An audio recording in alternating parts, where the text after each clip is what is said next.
I got looking at one of those Harvey dust collection systems and I couldn't let it go. I mean, just the name Centrifugal Dust Separator sounds cool, but at $3,600 and then another $500 to ship it, that's a bit out of range of this hobby workshop. I have a dust collection system, and it's one that maybe others would consider their dream setup, but I'm pretty sure it's slowly trying to kill me off with all of the fine dust particles that it exhausts. So just like my entrance into guitar building, I came to that point where I said, well, geez, if I can't afford one, maybe I can make one. It turns out I'm not the only one who thought to try this. One of the best videos I found came from the YouTube channel Underdone. I credit him for inspiring much of the work that we're getting ready to take on, although he specifically says at the end of his video that he wouldn't recommend trying it. But I'm going to take some of the challenges that he encountered and see if we can build on those. I started out by studying the Harvey dust collection system. They have some great pics on their website that I was able to use to understand the internals of how their system works. I took those, grabbed the overall dimensions for the unit, and then scaled those pictures into my CAD program. From there, I was able to mimic the design. The tubes on the Harvey unit appear to be around 8 inches. I scaled that back to 6 inches, mainly for cost reasons, but also because I assume that I'm not probably pushing as much air as their blower unit is pushing, and that 6-inch tube only costs around $50. I'm not sure how I'm going to build the rest of the system yet, but I want to make sure that the separator works before I invest any more into the design. So let's take this from design to fabrication.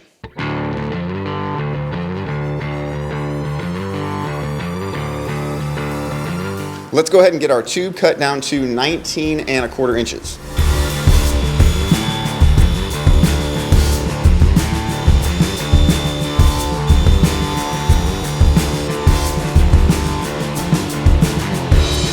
Ugh, man, I hate cutting PVC.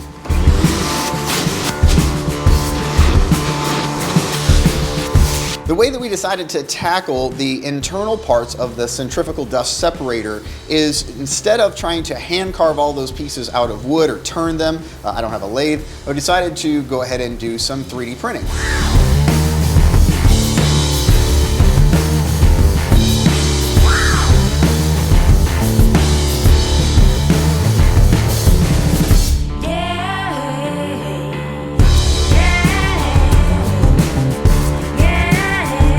And by some 3D printing, I mean a lot of 3D printing, like this much 3D printing. In total, about 100 hours worth of printing for one centrifugal dust separator tube. We've got the inlet, large particle cone separators, shroud, the turbine, rear cone, the outlet, the bases, 2 dust collector ports, and then a couple of straps to hold the tube down.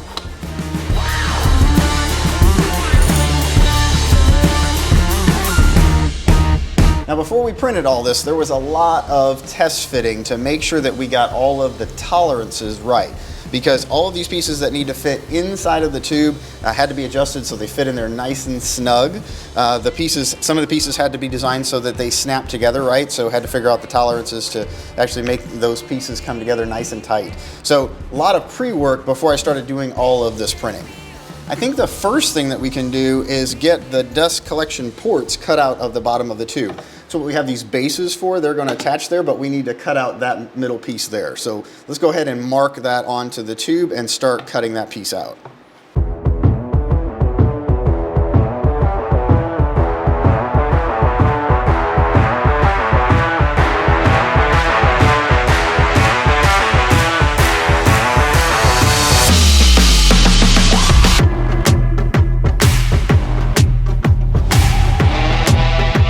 Now when I go to cut this out, I want to cut outside of this line by about 1/8 of an inch, and that's to account for this lip that I've built into the mount around here. So that will sit onto the inside. It's designed to be the depth of the thickness of the PVC tube, and so on the inside it will all be flush once this is cut out.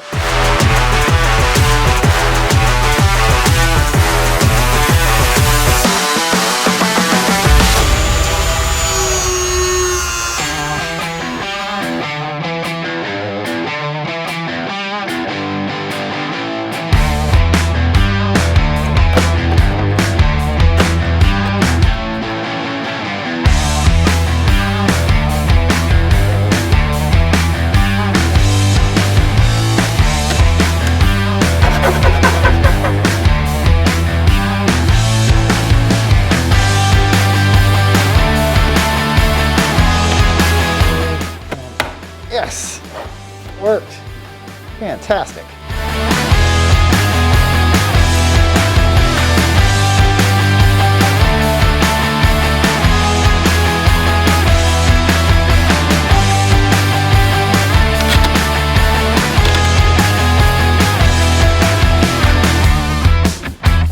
Now we're going to want to make sure that before we cut out this second dust collection port that we have it straight and in alignment with the other one, because these are both feet, so they need to be flat. And so I think the best way to do that is to go ahead and set it on the one that we've already glued and then put this one underneath. If I line that up and I bring it out to the edge of my bench, then I can go ahead and put a clamp on that.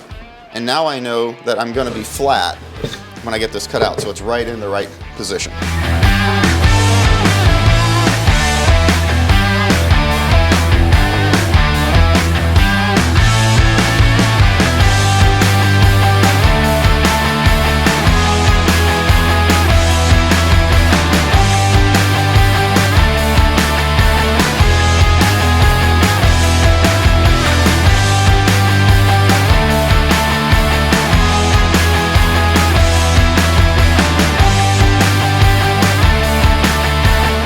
While that's drying, I think I'm going to go ahead and put on one of the straps just to keep this other side nice and secure while that part is drying.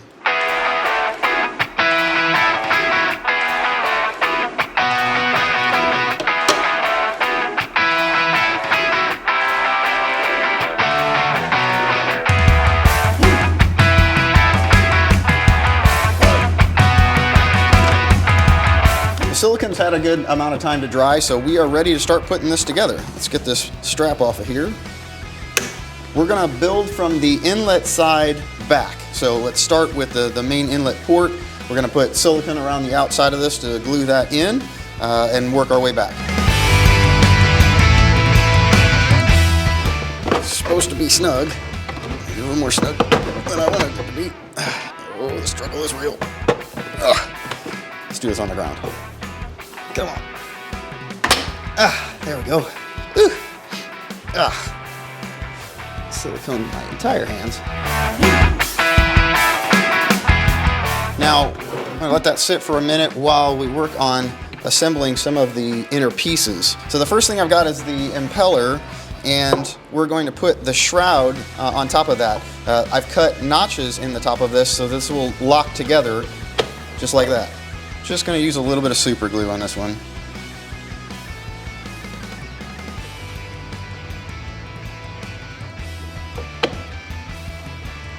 These next parts are all three cones that are on the large particle separator side. There are two of these that have like a male connector on each end. Those are going to go back to back and get glued together. Those will sit directly above here.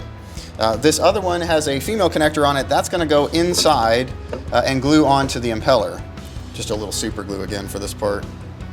Okay, for this inner cone, same thing. Going to do a little super glue on there.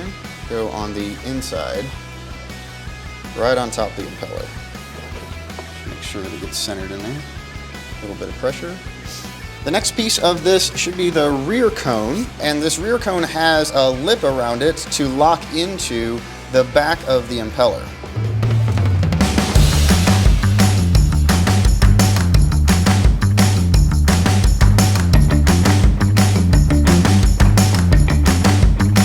With the rear cone in place, we are now to the fun part, which is being able to assemble all of this inside of the tube. With our inlet already in place, you'll see that there's a crosshairs down at the very, very front of that. That is where the very front of our separator is going to be attaching into. So it'll be a male part fitting into that receiver in the crosshairs down there. So as we thread this in, we'll be aiming for that and get some super glue on that as well.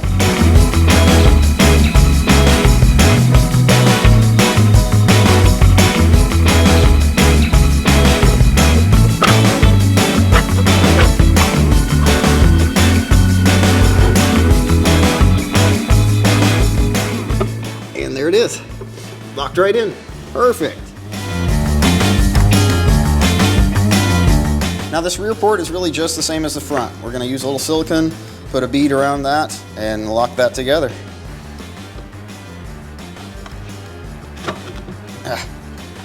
Come on, there Just like that.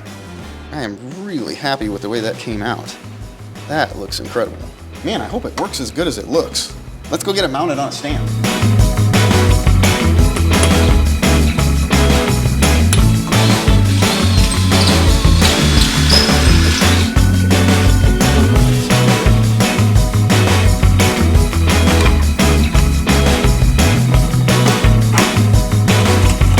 Okay, I've got it test fit together, but before we get it all glued down and bolted together, I need to cut the holes through the board.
Got two of these buckets, one for the large particle side and one for the small particle side. We've got to go ahead and get hoses attached.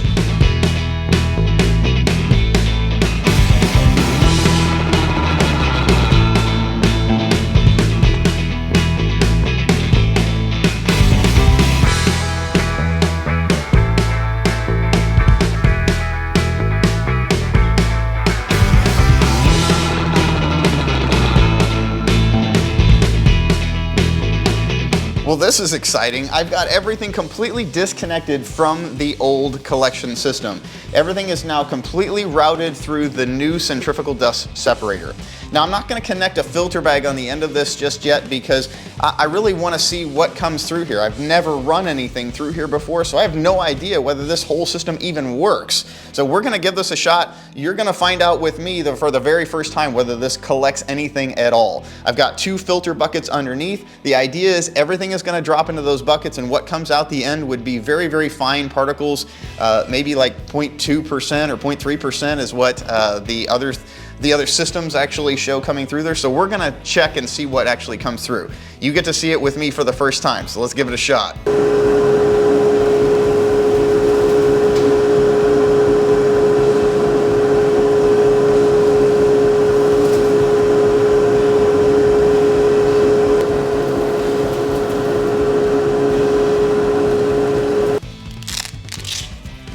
Well, that was interesting. Kind of a mixed result, really.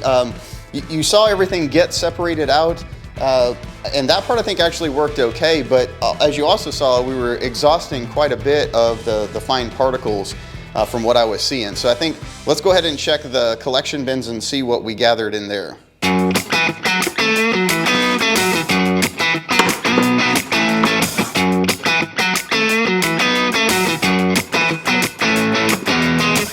There's definitely a difference between the two buckets in terms of what's in there. This is much finer material than what I saw in the first bucket. So from a separation standpoint, it is working like it's designed. Okay, let's think about this for a second. I'm getting the material out, like we actually are separating it.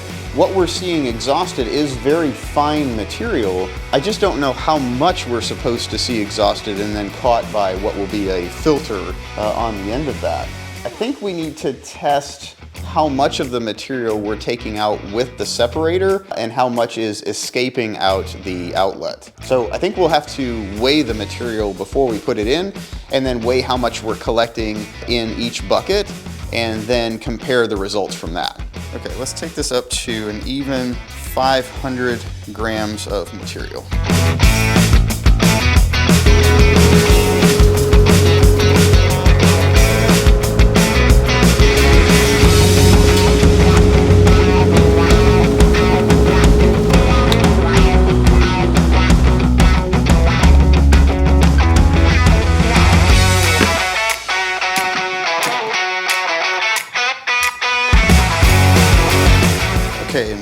up with 444 grams out of 500 that we started with.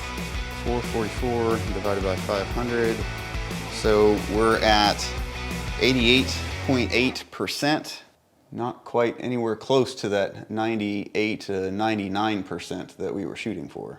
Okay, so here's a thought. On these commercial units, I've measured the tubes, at least from the online drawings, to be around 8 inches in diameter. I'm running a 6-inch tube, so it's smaller. They're also running 2 of them. So I wonder if I am shoving too much air through the tube to allow some of the finer particles to settle and be captured. So there's too much CFM running through the tube, maybe. So what if I made another one and we ran a dual system and see how much we catch that way? That's a lot more 3D printing. We finished out the build of the second separator, so now we have a dual separator system. In addition to that, we finished out the stand that everything is going to sit on, and all of that now feeds into a canister filter, a HEPA filter, to clean up the air from whatever is exhausted. On the inlet side, we have got the 5-inch tube that is coming out of the blower motor, run up to a 5-inch to 4-inch Y separator to feed both of those tubes. I'm hopeful that that will reduce the amount of airflow enough that will allow more time for the material in the separators to extract more out of the air before it evacuates it into the canister filter. The only way we'll know whether this works any differently or any better is if we run the same exact test again. So we'll run that 500 grams of material through again and then empty both buckets and see how much we're catching.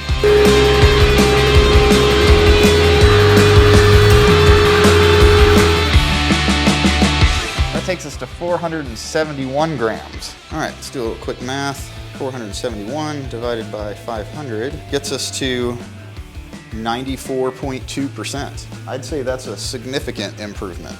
So we've got 29 grams that are either trapped up in the tubes, the ducting work, or potentially down in the canister filter. I wonder how much of that I would find if we dropped the canister.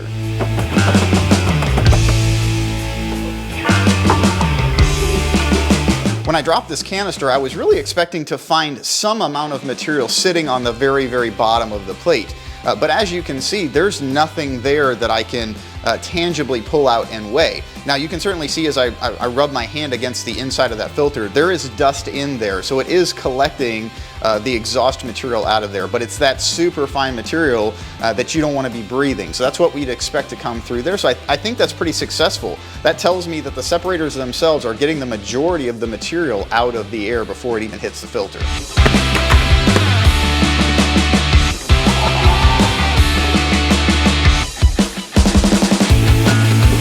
Is this a direct replacement for the Harvey system? Not quite. They claim to be able to achieve 99.7% of extraction of the material from the air before it hits the filter. Something like the Oneida systems also claim to remove 99%. In our system, I was only able to do 94.2%. That means that likely I'm going to clog the filter faster than those other systems. Could I improve on the design and make it more effective? Yeah, I think so. I think the primary improvement would be in the dust exit ports on the bottom of the tube. I think if those were parallel to the sides of the tube, as the material spins, it would allow it to exit down through those ports quicker and more efficiently so it doesn't end up spinning out the end. Oh, and also the collection buckets, those 5-gallon Lowe's pails, those would get replaced with something that will take it up to more like a 30 or 40-gallon capacity. I just use those for testing. So is this system more effective and safer than my previous system? You bet it is, and it didn't cost me $3,600. I ended up spending around $500 when I was said and done. And it looks pretty slick too. Look, do yourself a favor. If cost has been your excuse, maybe this solution puts it just inside your reach. If you watched that underdone video and then you came and watched this one and you thought, oh man, those guys were so close, but if they had just done this, it would have been so much better, I would encourage you to build on that idea. Look, we all become better builders because of the contributions that we make to each other. I'll catch you all next time.